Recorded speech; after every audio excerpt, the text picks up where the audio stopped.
et qu'on attend avec impatience. Mais là...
Je commence par vous dire merci. Merci.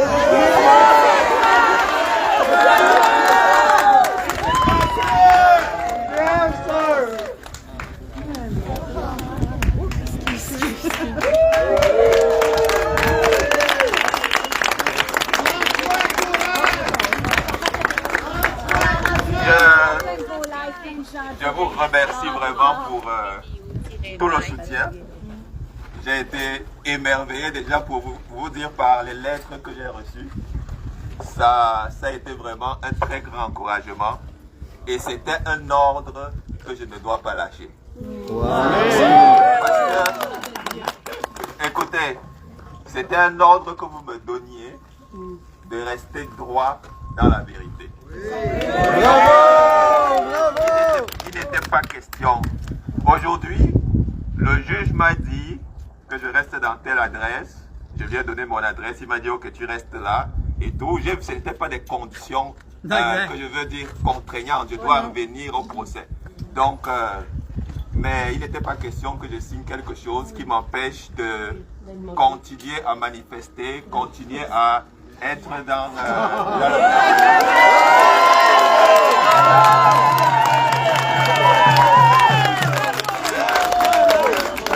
Je vous dis, vraiment merci parce que les souhaits, les lettres, votre présence ici, votre présence dans d'autres procès, je ne voyais pas tous les gens qu'il y avait parce que j'entrais par la porte en arrière, je ressortais. Nos prières aussi, nos prières! Vraiment, je vous assure, je vous dis merci, merci beaucoup. Et surtout, je dois vous avouer que c'est le 16 janvier qu'on m'a arrêté. Quelques jours avant le 16 janvier, ou peut-être 1 ou 2 semaines avant, honnêtement, j'avais un petit désespoir.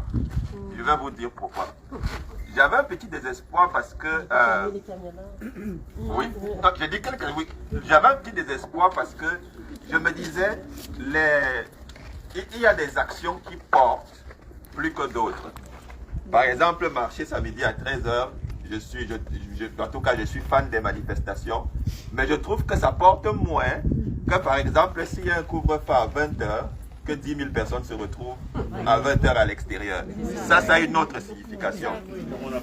Donc, ce qui fait que certaines actions qui étaient comme des actions de désobéissance civile et qui avaient une participation peut-être de seulement 50, 60 personnes, à un moment donné, je me disais, s'il n'y a pas 10 000 personnes qui se lèvent pour dire qu'on refuse le vaccin des enfants, s'il n'y a pas 10 000 personnes qui se disent on refuse le couvre-feu, parce que ce sont des choses que quand ça arrive, le gouvernement n'a pas le choix de changer.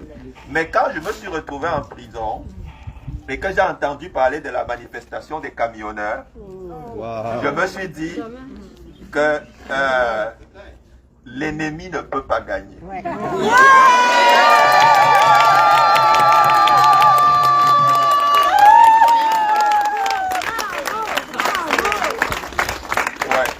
Ensuite, quand tu fais un certain temps en prison, tu as des gens autour de toi, ça devient un peu comme ton quotidien. Tu commences à réfléchir et tu te dis pourquoi je suis ici. Et après, tu prends le temps de réfléchir et de commencer depuis le début. Et après, tu te dis, s'il fallait recommencer, je serais encore ici actuellement.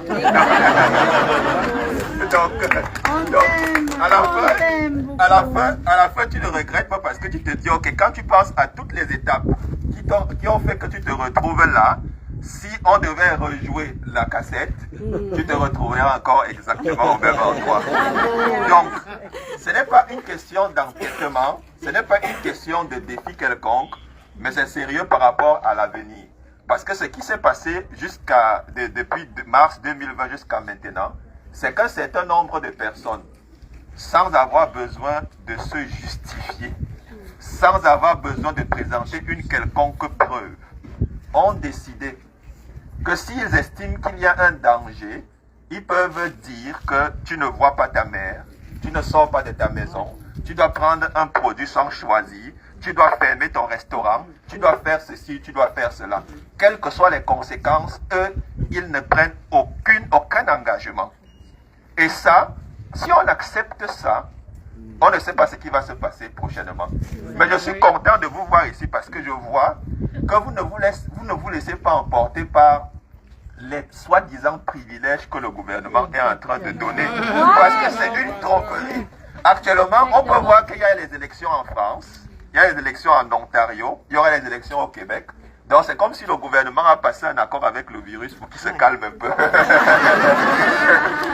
Donc ça fait que ça évacue les mesures sanitaires des débats sur les élections.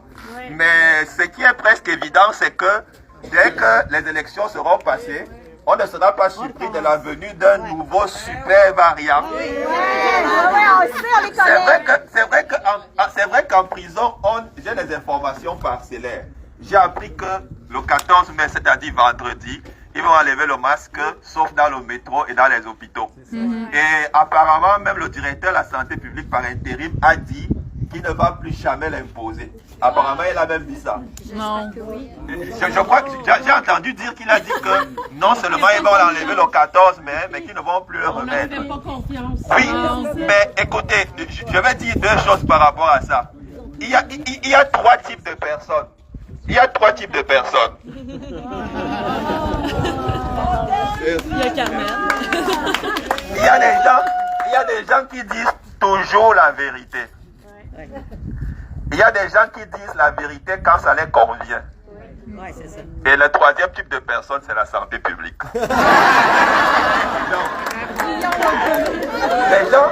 Les gens qui font confiance à la santé publique actuellement, ils vont être fortement déçus. C'est pour ça que c'est très important que vous soyez là, parce que quand ils vont être déçus, vous allez ouvrir leurs bras pour qu'ils viennent se reposer sur vous. Parce que ces gens-là auront tellement besoin de nous très bientôt. Quand le gouvernement les aura trompés, parce que ça va arriver très bientôt. Donc c'est pour ça que moi je suis très content que vous n'êtes pas laissé tromper par les promesses du gouvernement, par les mensonges, et quand les élections sont finies, et que vous soyez restés fermes. Mais l'autre chose aussi que je voulais dire par rapport à la promesse de ne plus imposer le masque après avoir enlevé, je me suis dit, qu'est-ce que ça signifie? Est-ce qu'il reconnaît que le masque n'était pas utile? C'est pour ça qu'il s'engage à ne plus le remettre. Donc ça signifie que ça c'est un point. Ou alors, est-ce qu'il est dangereux au point de savoir que le masque est utile, mais il s'engage que même si c'est nécessaire, il ne va plus remettre, parce que là c'est de l'inconscience? Ou alors, est-ce qu'il est en train de dire tout simplement un mensonge? Mais je pense que la chose la plus simple, c'est qu'il est en train de dire un mensonge.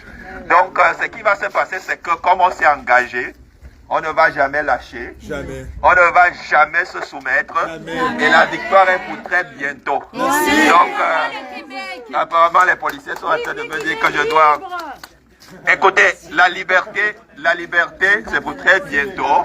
Parce que la grosse déception qui arrive très bientôt, et je pense qu'on doit ouvrir nos cœurs et nos bras, parce que beaucoup de gens vont être lamentablement déçus. Donc, restons fermes, on ne lâche pas. Donc, merci.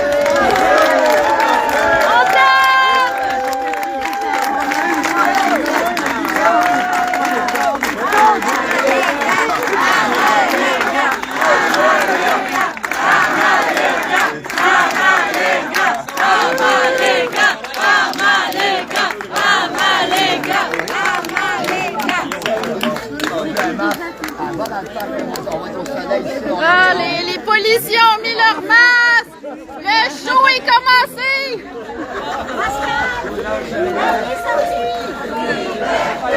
Yes, c'est ça. Mais, François, il est sorti. Mais là, tu restes avec moi.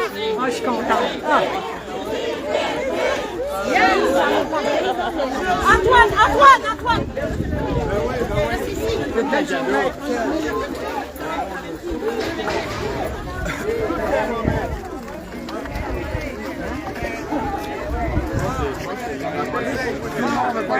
Là, il est sorti, il va des masques.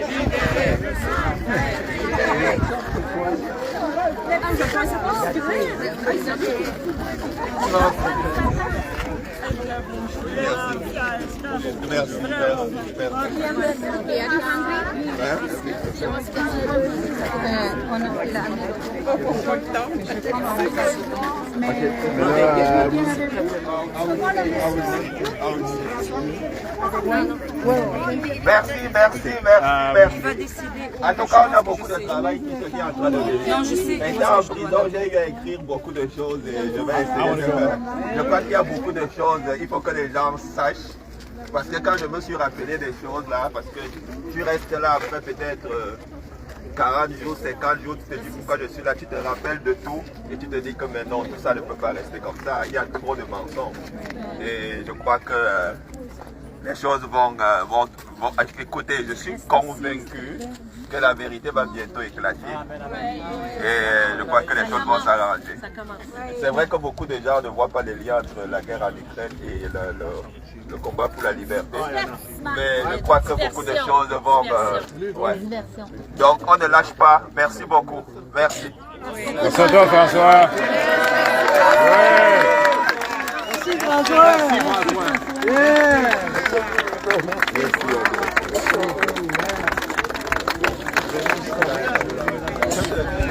Il y a des gens qui vont travailler chez toi. C'est Lauriane. Je sais pas, c'est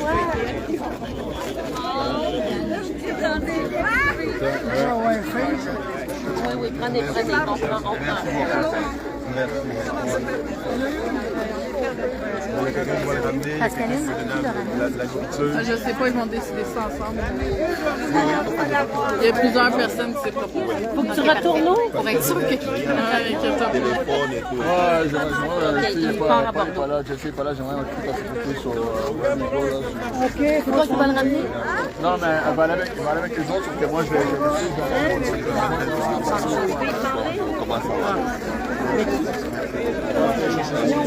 OK, il faut qu'elle cherche des événements de personnel à bord avec les policiers, mais il y a quelqu'un qui va s'assurer de sa sécurité. Il manque. Léla veut juste lui demander, même si.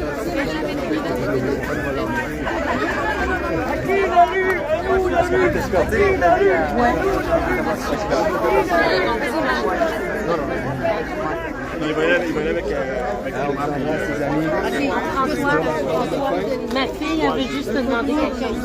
C'est Léla, ma belle Léla. Ça, c'est Antoine. Ça se met derrière les gars? Ok, parfait, moi je suis à côté. Ouais, je viendrai. Pas aujourd'hui.